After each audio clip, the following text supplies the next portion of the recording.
Madame, monsieur, bonsoir, merci de votre fidélité. Tout juste 18h30, c'est l'heure du journal. Voici les principaux titres de l'actualité de cette journée. 2,5 milliards de dirhams, c'est le budget prévisionnel global alloué à la mise en œuvre du programme de réhabilitation des zones sinistrées par les inondations dans le sud-est du Royaume en application des hautes instructions royales. 12 provinces sont concernées par ce programme de réhabilitation.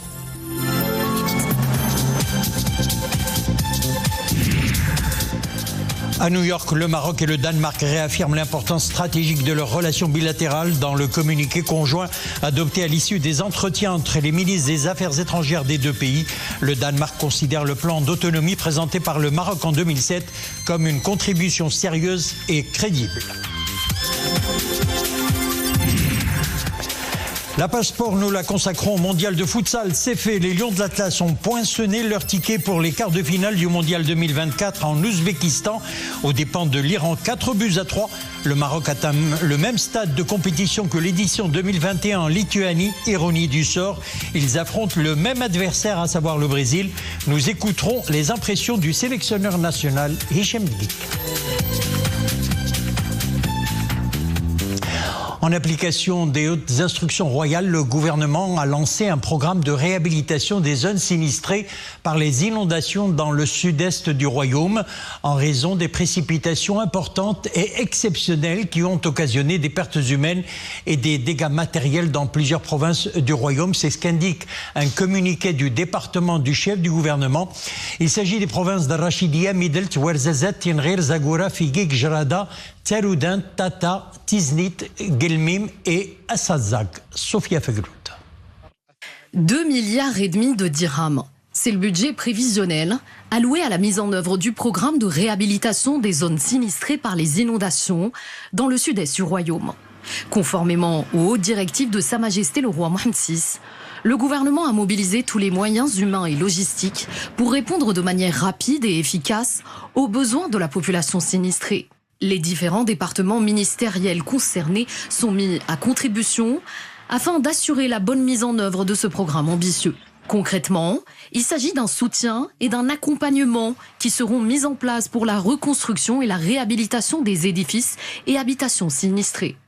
Autre mesure, la réhabilitation de l'infrastructure routière et des réseaux de télécommunications, de distribution d'électricité, d'eau potable et des réseaux d'assainissement. Le programme vise également à soutenir les activités agricoles dans les zones sinistrées, notamment à travers la réfection des ouvrages de petite et moyenne hydraulique et le soutien aux éleveurs qui ont perdu leurs troupeaux du fait des inondations, afin de permettre une restitution du cheptel de ces régions. Le Maroc et le Danemark réaffirment l'importance stratégique de leurs relations bilatérales. En marge de la 79e session de l'Assemblée générale des Nations unies, le ministre des Affaires étrangères, de la coopération africaine et des Marocains résidant à l'étranger, Nasser Bourita, a eu des entretiens avec son homologue danois, Lars Løkke Rasmussen. Les deux ministres se sont félicités des relations bilatérales historiques et excellentes entre les deux pays. Et puis au sujet de la question du Sahara marocain et dans le communiqué conjoint adopté à l'issue de cette rencontre, le Danemark considère le plan d'autonomie présenté par le Maroc en 2007 comme une contribution sérieuse et crédible au processus en cours de l'ONU et comme une bonne base pour une solution convenue entre les parties. Abdelmjid El-Hallaoui, Mu'tasim Billah El-Bouazaoui, Sophia Fegrout. C'est à New York que le partenariat entre le Maroc et le Danemark se renforce. En marge de la 79e session de l'Assemblée générale des Nations unies, le ministre des Affaires étrangères, de la coopération africaine et des Marocains résidant à l'étranger, Nasser Bourita, s'est entretenu avec son homologue danois, Lars Løkke Rasmussen.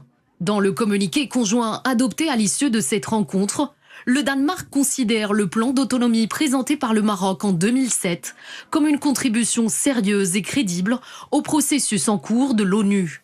Nous soutenons le processus des Nations Unies. Le Danemark considère le plan d'autonomie présenté par le Maroc comme une contribution sérieuse et crédible et comme une bonne base pour une solution.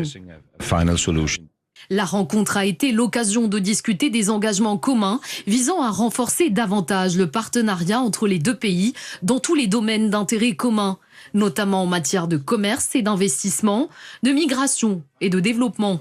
Les responsables ont également identifié des secteurs clés de coopération. I think we have excellent bilateral relations and we have agreed to enhance them. Je pense que les relations bilatérales sont historiques et excellentes entre le Danemark et le Maroc et nous cherchons à les renforcer davantage. Ce partenariat peut concerner plusieurs nouveaux domaines dont les énergies renouvelables et la production d'hydrogène vert. Le Maroc a des compétences dans ce secteur et nous manifestons notre intérêt à travers l'offre Maroc.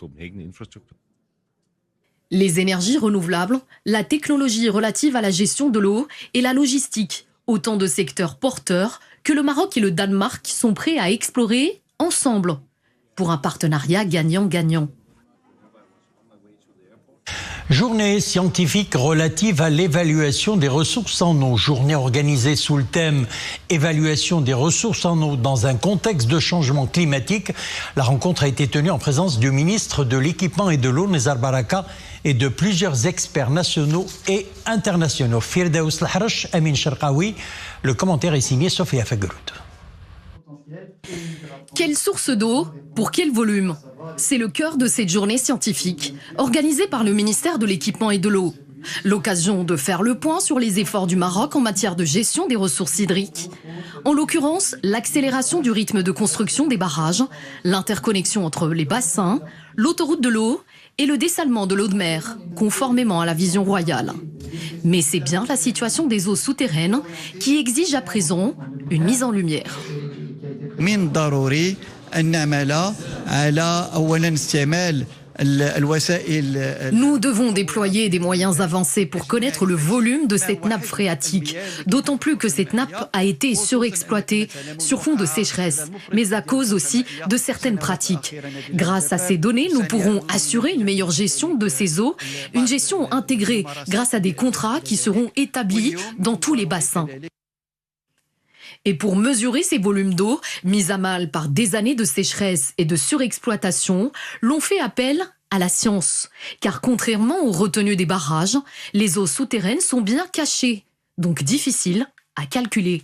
On est face à des questions très complexes où on est encore au niveau de la recherche et où on peut ne pas y répondre si rapidement. C'est le problème de la recherche. Mais il y a aujourd'hui beaucoup de gens qui travaillent, qui peuvent appuyer et c'est pas une situation où seulement le Maroc y fait face. Beaucoup de pays maintenant font face aux mêmes défis.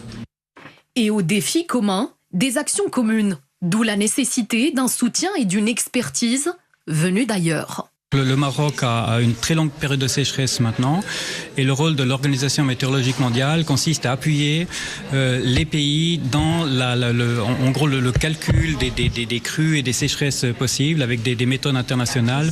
Donc on ne s'occupe pas directement des questions liées au barrage, mais on aide le pays à pouvoir les dimensionner et les gérer. Conformément aux hautes orientations royales, le Maroc s'est assigné comme objectif de sécuriser 100% des besoins en eau potable et 80% des besoins en irrigation pour les prochaines années.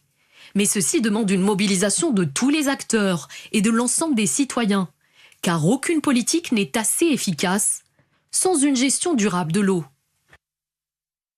Et justement, sachez qu'il y a une légère amélioration du taux de remplissage des barrages, une suite aux dernières précipitations. Et selon les dernières données du ministère de l'Eau et de l'Équipement, le taux est de 28,20% au 20 septembre contre plus de 27 le 9 du même mois, soit une hausse de 0,34 points. On poursuit avec ce communiqué du ministère de l'Enseignement supérieur. Les facultés de médecine et de pharmacie prendront les mesures nécessaires pour un retour à la normale, notamment le démarrage des cours au titre de l'année universitaire 2024-2025 et le passage de tous les examens de l'année écoulée par les étudiants ayant boycotté les cours. Voici le communiqué. Maria Aouet. Le ministère précise que ces facultés prendront les mesures nécessaires pour permettre aux étudiants qui ont passé les examens du premier semestre de la session du 5 septembre 2024 de continuer à passer les examens lors d'une session extraordinaire spéciale, ainsi qu'aux étudiants ayant boycotté les cours de passer tous les examens de l'année universitaire 2023-2024 au titre d'une session extraordinaire unique pour chaque semestre et ce, avant la fin du mois de novembre 2024.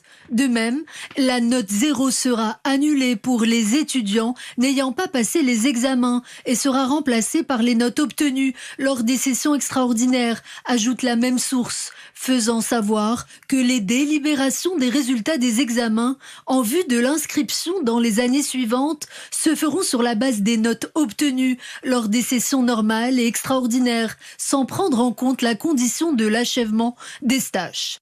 Les stages seront programmés ultérieurement en respectant l'intégralité de leur durée et les conditions de leur validation, souligne le communiqué, précisant que des procédures seront lancées dans l'immédiat pour revoir les sanctions décidées à l'encontre des étudiants inscrits dans les filières de pharmacie, en lien avec les événements ayant accompagné le boycott des cours dans les facultés de médecine et de pharmacie. Ainsi, les cours au titre de l'année universitaire 2024-2025 débutent le lundi 23 septembre 2024 pour les nouveaux étudiants inscrits en première année et le lundi 14 octobre 2024 pour les étudiants des autres niveaux, selon la même source. Le ministère note que ces mesures interviennent suite aux efforts de médiation avec lesquels le gouvernement, les doyens et les enseignants-chercheurs ont interagi pour un retour à la normale du fonctionnement des facultés de médecine et de pharmacie, ainsi que ceux déployés par l'institution du médiateur du Royaume afin de trouver un terrain d'entente avec les étudiants ayant boycotté les cours. Elles interviennent aussi après l'accord atteint par le médiateur du Royaume avec les représentants de certains étudiants de la filière de pharmacie, ainsi que dans le cadre de la concrétisation des engagements de l'administration définis dans le procès-verbal de l'accord signé le 22 septembre 2024. Le ministère a, à cette occasion, exprimé ses remerciements aux enseignants-chercheurs et cadres administratifs et techniques des facultés de médecine et de pharmacie pour les efforts déployés afin de rattraper le temps pédagogique perdu à cause du boycott des cours, ainsi que pour leur abnégation visant à préserver et améliorer la qualité de formation. L'actualité internationale reste dominée par la tension à la frontière libanaise. Les frappes aériennes massives israéliennes se poursuivent sur l'est et le sud du pays. Pour la 4e journée consécutive, l'armée israélienne a mené des dizaines de frappes contre les positions du Hezbollah. Selon le ministère libanais de la Santé, 2 personnes ont été tuées et 15 autres blessées dans ces frappes. Les bombardements qui ont fait plus de 600 morts depuis lundi, dont de nombreux civils, ont jeté plus de 90 000 personnes sur les routes. Le ministre américain de la Défense a mis en garde contre une guerre totale qui serait dévastatrice pour Israël et le Liban. Et puis au dossier intempéries aux États-Unis, l'ouragan Hélène touche terre en Floride, apportant avec lui d'importantes inondations. Avec déjà des vents de 155 km/h, l'ouragan est classé en catégorie 3 sur une échelle de 5 selon le Centre américain des ouragans. Des milliers d'habitants ont commencé à évacuer les côtes depuis hier. Plusieurs aéroports, notamment ceux de Tallahassee et de Tampa, plus au sud, sont fermés. L'état d'urgence a été imposé dans presque la totalité des 67 comtés de l'État, le 3e le plus peuplé du pays. Il s'agit du premier ouragan d'une telle ampleur à toucher les États-Unis en plus d'un an.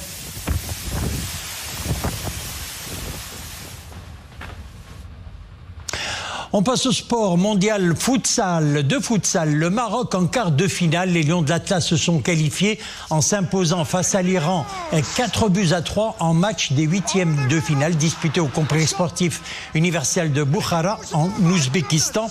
Les Iraniens ont été les premiers à ouvrir le score par Mohamed Hussein à la 4e minute de jeu. Le Maroc n'a pas tardé à remettre les pendules à l'heure par le biais de Khalid Bouzid à la 7e minute. Un but contre son propre camp de Alizera a donné l'avantage au Maroc à la 11e minute. Soufiane El-Mstrar, 17e, et Idriss Raïs El-Fni à la 20e ont quadruplé la mise. Dès l'entame de la seconde période, Hussein Taibi, 21e, et Muslim, 22e, ont réduit l'écart à un but pour l'Iran. maintenu par les Lions de la Tâche jusqu'à la fin de la rencontre. Le Maroc jouera sa place dans le dernier carré pour la première fois de son histoire. Ça sera dimanche prochain. Une victoire donc amplement méritée. Prochain adversaire, ça sera le Brésil que les protégés de Hicham Dgig affronteront, nous le disions, en quart de finale. Écoutons le sélectionneur national Hicham Dgig. Nous savions que pendant la première mi-temps, la condition physique de nos adversaires serait à son maximum. Et puis Khalid s'est blessé, alors nous avons joué avec 6 joueurs, alors que nos adversaires jouaient sur 3 groupes. Honnêtement, c'est l'intelligence des joueurs qui a fait la différence. Nous avons changé notre tactique. Pour la première fois, nous avons adopté le système 3-1 et 2-2. Nous étions préparés à toutes les éventualités, nous savions comment gérer et nous avons réussi. Nous aurions pu creuser davantage l'écart et sceller le sort du match. À présent, nous allons jouer contre l'équipe du Brésil avec toujours le même enthousiasme et de la même façon. Les contraintes sont nombreuses, mais j'ai confiance en mes joueurs. Tous nos encouragements aux Lions de la Tasse qui affronteront et qui surmonteront, je l'espère, l'obstacle brésilien dimanche prochain. C'est avec cette page sport que nous refermons l'édition. Merci de l'avoir suivi. Excellente soirée. À demain.